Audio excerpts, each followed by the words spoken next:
the day after the night before at Grimsby Town, as I'm here to talk about the FA Cup replay between Grimsby Town and Slough Town in last night's game, and my opinion as to why Slough are getting a lot more and probably deserve a lot more credit than we do, beating them and going into the second round, where Grimsby Town in the start of December will host Oxford United. But this video is going to be about last night's game and my opinion on it, and so that was there. It was good to see the 3,000 fans that was there, and like I said, this is about giving my opinion on everything that has gone on in that game. So as it starts, it was sort of like a completely it was a very strong outfit that Sean Pearson and Ben Davis put out. It was good to see Arthur Ganoa come in from the start and really get some game time and really strut his stuff, so to speak. And Grimsby started on the front foot. Slough were showing some very, very dangerous moments, and it was sort of like for the first 3-4 minutes, it was quite an even game, and I think that Slough, again, they had nothing to lose, did they? So it was kind of like one of those games that Slough could play with absolutely no pressure. Obviously, Rakeel Pike, he started alongside Danny Rose and like I said, Gano in the wing, on the wing as well. And Glennon didn't start, but he came on in the second half. Kieran Green doing his part in the middle as well. We've got when you look at our squad in general, it's amazing, isn't it? But I think Grimsby started well when Rakeel Pike scored the opener after 7 minutes, and it was a great finish by Rakeel, I have to say, which just makes you wonder, could he start to be finding a little bit of form now? Because I know Rakeel was under a lot of criticism, and I think that scoring an early goal again, I think it's 2-2 now. Well, it ended up being 3-2, I think, for Rakeel now. So it's good to see him on the score sheet. And then Danny Rose, about 8 minutes later, ended up scoring a second goal, which put really Grimsby in the driving seat. But fair play to Slough, they never really gave up, because after that, just 4 minutes after that,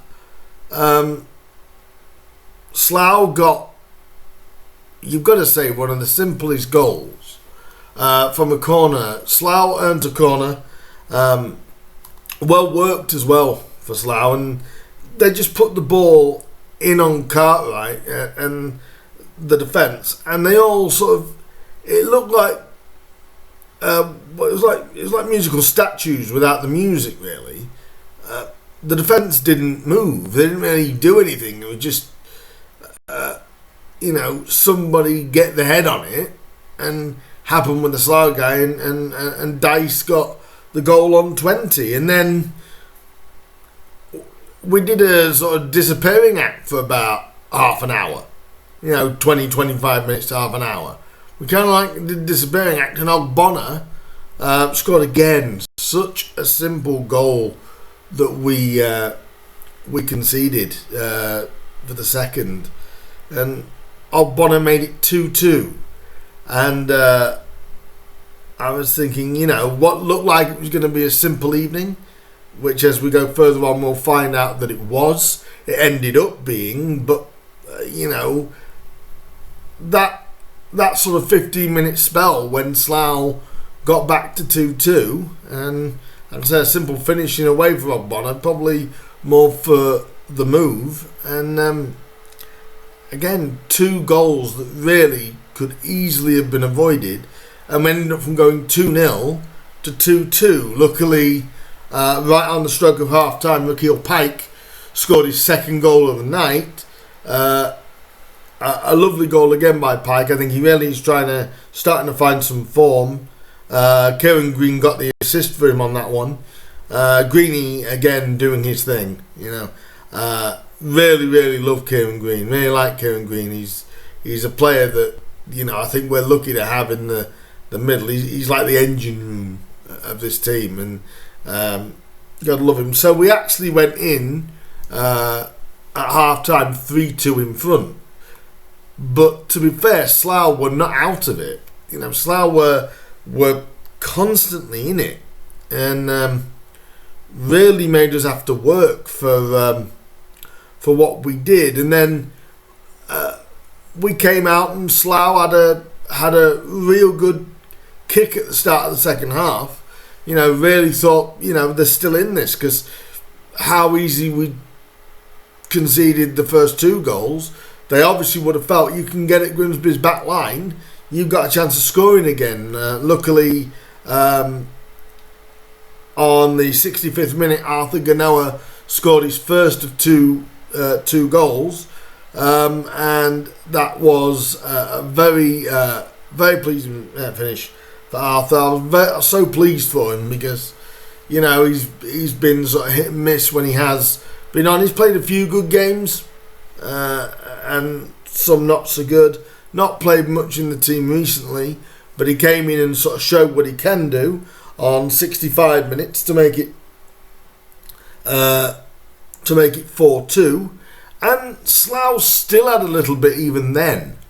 It wasn't until the 81st minute when Alex Hunt, from a pretty decent move on the attack,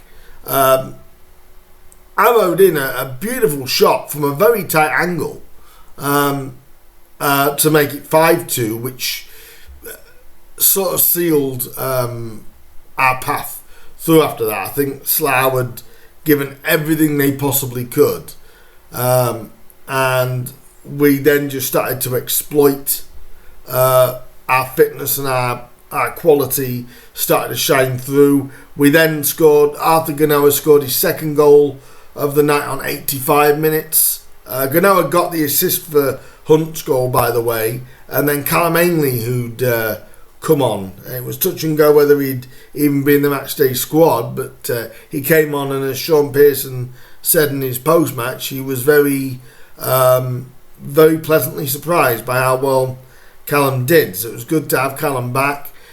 He got the assist for Arthur's second goal. Arthur had a cracking game last night, and as did Rakeel Pike, to be honest with you. And then Jamie Andrews finished it off a minute later when Alex Hunt supplied the assist for Andrews. And I really like Jamie Andrews. I think he's a top lad young lad on loan from West Brom.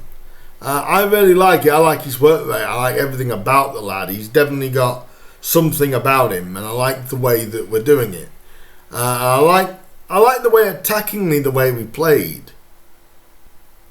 My only concern is our defending, and that's where all the credit, or most of the credit, goes to Slough. Because if we look at the whole situation, this was a game that Town couldn't really win. The story was Slough, to be honest, and that's the difficulty you have when you play games like this. We won 7-2. We played well attackingly, but not defensively. But I know this. Town, I've said this to a fan today on social media. I basically said we've got a top 8 attack, but a bottom 6 defence. You can't keep conceding 2 goals a game on average, which is what we're doing, and expecting Town to score 3 or 4 all the time. It's just not going to happen, But winning the last 2, attackingly, you can see how Sean and Bennett are trying to do it. They're trying to make them think quickly and make stronger decisions. Some of the passing back, though, sort of like the passing out from the back, we were causing our own problems with that. and Slough did a very high press when that happened, and they were pressing us, and it so easily could have gone the other way, strangely enough. But I think we had the quality, but it wasn't until we scored the fifth, really, that really killed Slough off. You could see they were struggling fitness-wise, and obviously quality-wise. But the reason why the quality goes to Slough, and I've got to give credit to Slough and the 118 Slough fans that did make their way to Blundell Park last night. That's a long trip to make on a Tuesday night, and 118 of them. To be fair, that's more than some of the League Two away fan bases bring to Blundell Park. So credit to them, and they never stopped singing, and they never stopped, being loud. We could always hear them, and why not? The players were a credit to the club, the fans were a credit to the town, and even though in the end the scoreline looked dominant, which it was for about the last 25-30 minutes, it was very dominant. But before that, up until about 62-63 minutes, Slough were more than in that game. And I was with a friend of mine, and we were both saying, I was joking saying this is going to be 5-4. But part of it wasn't joking, because the Slough were coming at us, and every time they could, they kept trying to make moves, and they were doing some good football. Their wing, I think it was the 21 of theirs, number 21. He was a very, very decent player. Very decent player. He's probably a guy to look out for in the next couple of seasons, because he's definitely got something about him, and credit to Slough. I'm pleased Town, like I said, got the win, and in the end got it as dominant as we got it. But I think 7-2 did flatter us a little bit in regards to the first hour. It was nothing like that. But our skill and our fitness took over Slough in the end. So a 7-2 win for the Mariners, but that to me is why Slough get the credit and we don't. Or why I'm not jumping for joy that we've gone and beat fifth bottom in the National League South 7-2. We should do that. We did what we should have done. So, pleasing performance from an attacking standpoint, but there's still a lot to work on defensively. And like I said, that sets us up for the second round tie at Oxford. So what are you guys' thoughts on the game? If you were there, one of the 3,000 fans that were there, or people that listened to it on the radio even. What was your take on the game? Mine was great attacking football, but still a lot to do at the back. I'm not confident at the back, but I'm confident going forward. Do leave your comments down below for me on what you guys' opinion of it is. I've got a preview coming up for the Forest Green game at the weekend. Will Ben and Sean still be in charge for that? Possibly. We'll also talk about the merger coming up in a probably during that preview. I'll mix that with the preview and manager talk. I think we'll do that in the next video as well. So look out for that when the preview does drop. But leave your comments down below or over on my social media. Let me know what you guys thought of the game. Where would Town the strongest? Where could they have improved? And do you give us any chance against Oxford, who are obviously flying high in League One? But that is this video. It was a pleasure to be there to see the attacking football. Danny Rose again being an absolute beast as he is. And it was, like I said, also good to see Arthur Ganoa get 2 goals at the in the game. There you go, get my teeth in right. And also see the return of Callum Ainley as well to the team. So there was a lot of positives about that. but it's not really a result to be jumping for joy over, I don't think, because we did what we should have done, but we made it far more difficult than it should have been for that first hour. But leave your comments down below. Please like, please share, please subscribe, communicate with me, and I'll get back to you on anything. And like I said, the preview for the Forest Green game is coming, and a little bit of manager chat as well. So I will see you guys very soon for the next installment of these videos. So please like, share, subscribe, and I'll see you soon. Bye bye, guys.